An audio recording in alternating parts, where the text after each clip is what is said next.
Good day everyone and welcome to another video. Now we're here sitting down with Dr. Gabriel.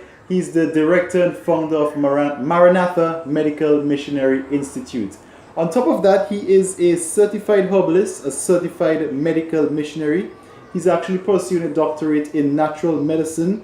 He had experience in the medical laboratory profession, amongst others.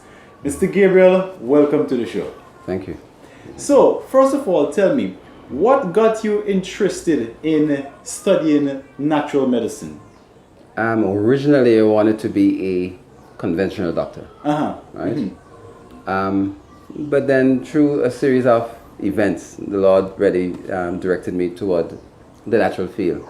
And then we grew up to, my mom was one of those who was, she kind of led us along the path of more vegan diet, and so we ate little meat, but we had a lot of that happening for us since we were small. So it really started a long time ago. But then I moved to England to study, and then, as I said, a series of events led me to really pursue the field of natural medicine. Also, I'm a Seventh Adventist, so we are big on diet. Right. So that's a key thing, and so all these puzzles, when put together with inspiration, I decided to follow that field. So you really had no choice but to go. Yeah, it was almost predestined, if you put it like that. Okay. We've been discussing here a lot of the top killers, right? Right. And from the World Health Organization statistics, it shows that ischemic heart disease is the number one. So we want to focus in on the heart disease. Now, I know it has a lot to do with lifestyle changes, diet. What do you think is the cause of this rise in heart disease that we now see in the world here? There are quite a few things that is basically responsible for it, from research and from practice. Let me hit on stress first. When the body is stressed, many things happen physiologically. And people, the saying is that stress is one of the biggest killers. Yes, but it has to be basically explained. Once the body is stressed, the body will produce things like cholesterol, triglyceride, and all the other the fats and so that will get produced, including things like cortisol. Right. So we know the cortisol, what it will do, it will suppress the immune system, but also the cholesterol and so that's produced in anticipation of an event. That's the purpose of stress. Prepares the body for an event, whether it's flight, fight, whatever the issue is. Once stress is prolonged, then it means that the cholesterol levels will remain and increase, right? So you'll be there, but you'll just increase as the body starts producing it. And so what it does, it thickens the blood and narrows now the artery, what they call lumen, that internal part of the artery, right, the space. And once that happens now, because of the narrowness, it will lead to pressure, sometimes also blood clot forms. And then soon we have things like heart attack and stroke and so forth. Wow. What are some of the factors that induce stress? Because most of us, when we think about stress, we're thinking about maybe a marital stress or somebody giving us stress. But what are some factors that can induce and increase stress level in the body? There are positive and negative stress. Right. So the positive stress is stress that you need to get along in life. Right? So if you have an exam, you beat the books and then you pass the exam. Right? But what we speak mainly of is basically negative stress. And negative stress is stress that basically prolongs longer in your system. There is no resolution. Well, there is, but sometimes we don't find a resolution. We can't resolve it. And so some of the factors would be things like the amount of jobs that some of us try to do, mortgages, sometimes, again, as you say, marital issue, unforgiveness. You just would not forgive the individual.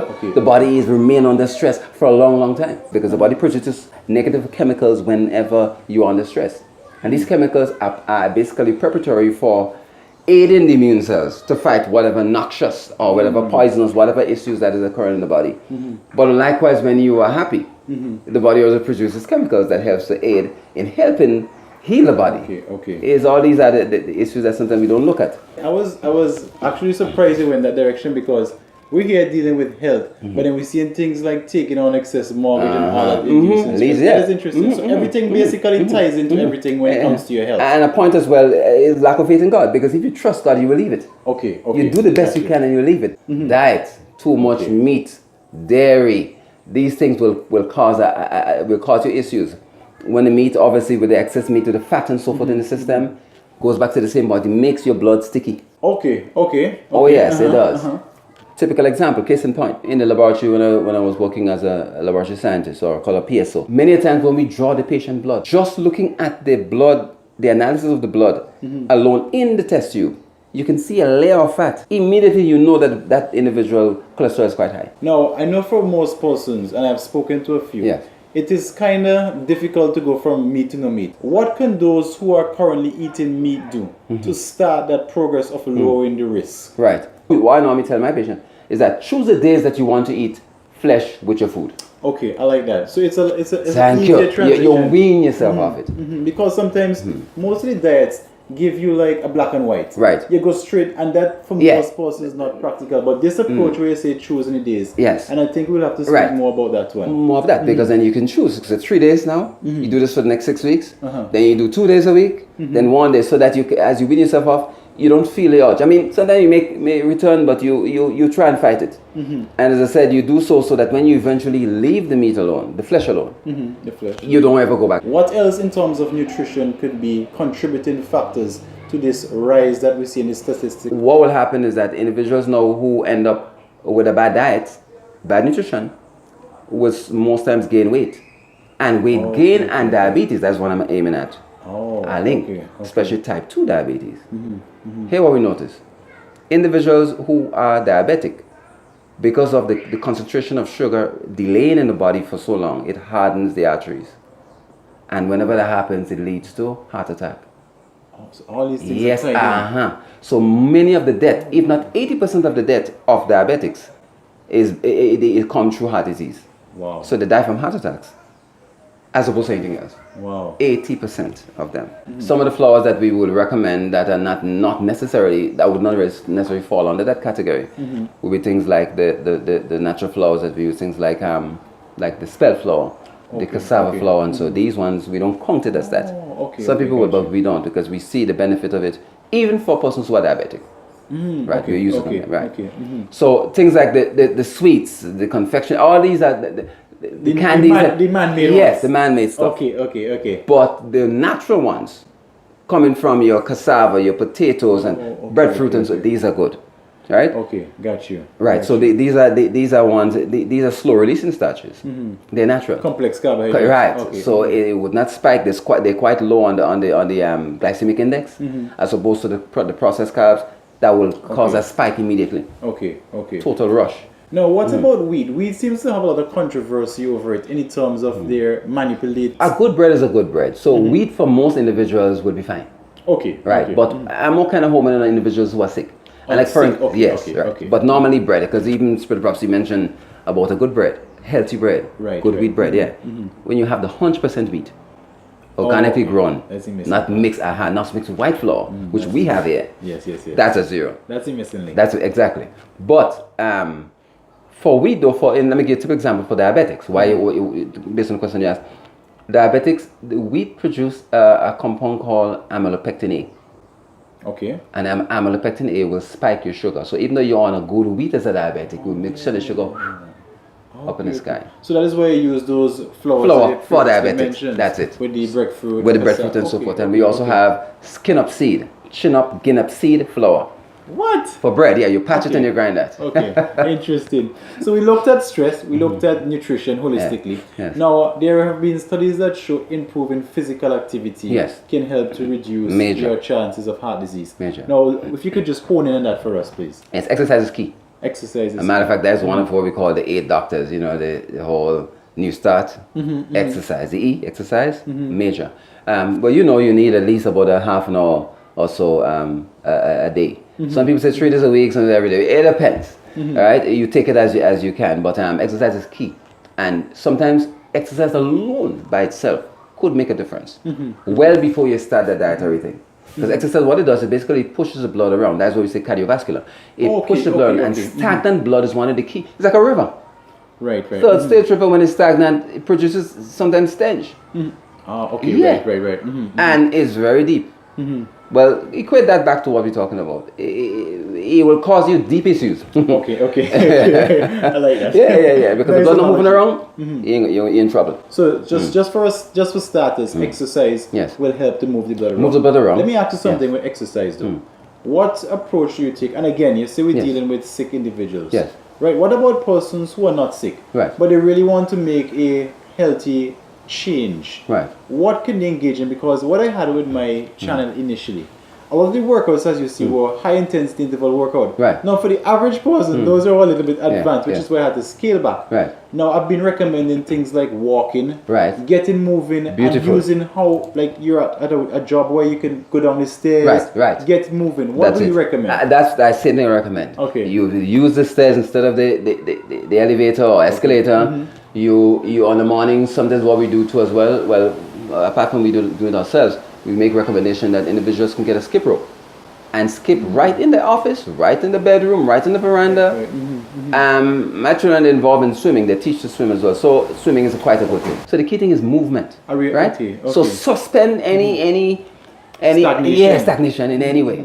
So the thing is, the bad idea is you eat and drink at the same time, goes along on hot food and a cold drink, then you go sit at a bus and drive, or sit behind the desk. So now obviously that meal will have to be broken down. Right. And the fats are not going to be deposited throughout the blood. Thicken the blood and get stored all over the place. Back to the same thing we spoke about earlier. So if we don't take a decisive action, then we're gonna fall victim. Basically, is what you're saying. That is almost predicted.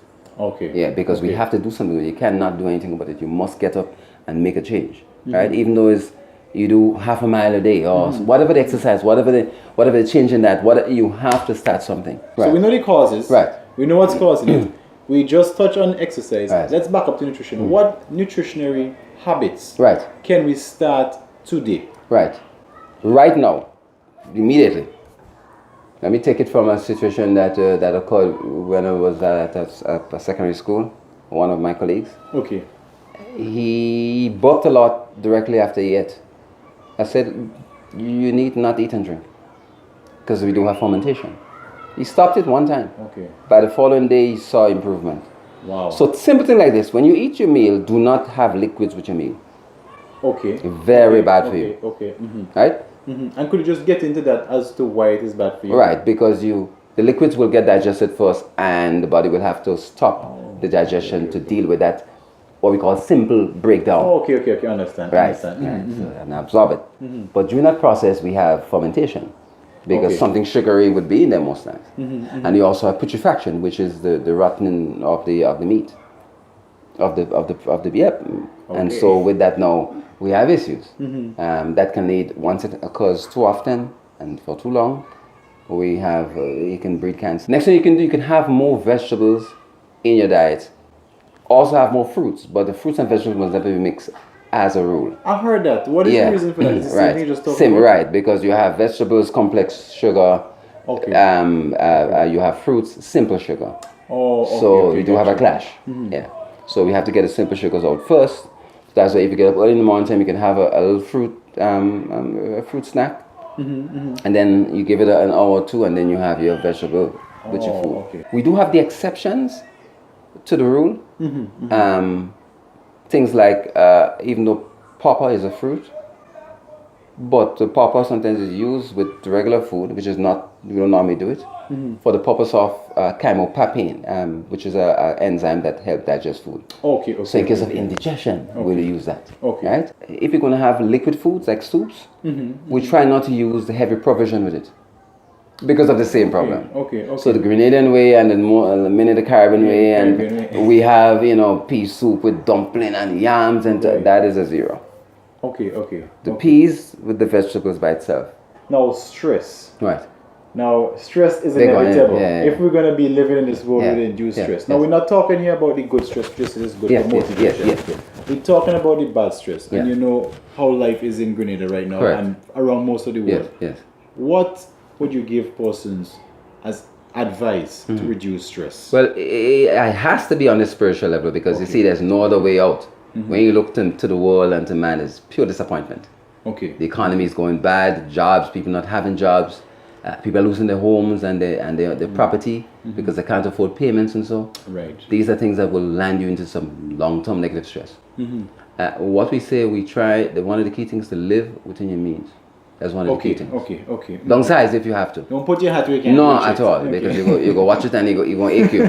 Yeah. So live within your means and try and cut back on things that you don't necessarily need. Right? Whether you spend extra money on food or on clothing, you travel too often. You see, these are things that will, that will take up. And then when you that will cut down on the means that you need to do other more important things. Okay. Right? Relaxation, so it's good. So you live within your means. That's one of the key things. And for me overall is learn to trust in God. Learn to trust in God. Yeah. So those of us who have put God on the back shelf, we need to take Him and put Him on the front shelf. Okay. Back burner, front burner. No, we have to kind of get back with trusting in God because He's the one that gives deliverance. From these stressful situations, and most of us who trust and who know Him have experienced that, right? And leave things be. Don't be heated over stuff that you yourself can't fix. Right, the Bible also gives that. Right. True. He said by worrying you cannot change 1 cubit to your stature. True. Make no sense. True. Right? You will go to the grave and the stress will still be there. Correct. Just pass to somebody else. Well, that was some very powerful information. I learned a lot, especially the nutritional aspect. Yeah. And that was very powerful. I just want to thank you for coming on the show. And of course, this is the start of many more to come. I know we have a syllabus we have to work along with. Definitely. So thank you again. And guys, thank you so much for joining us in this program. I know that you have learned a lot of information. One thing I'll ask of you, if you have any questions or comments for Dr. Gabriel, please leave them in the comments below. Also the information for Maranatha Medical Missionary Institute. So if you want to speak with him directly, he has a lot of free training here, a lot of free seminars on different topics like diabetes, hypertension. You can come in and listen to one of his seminars. And again, Dr. Gabriel, thanks a lot for being here. Have yourself a great day. Thank God. All right. VFX footage.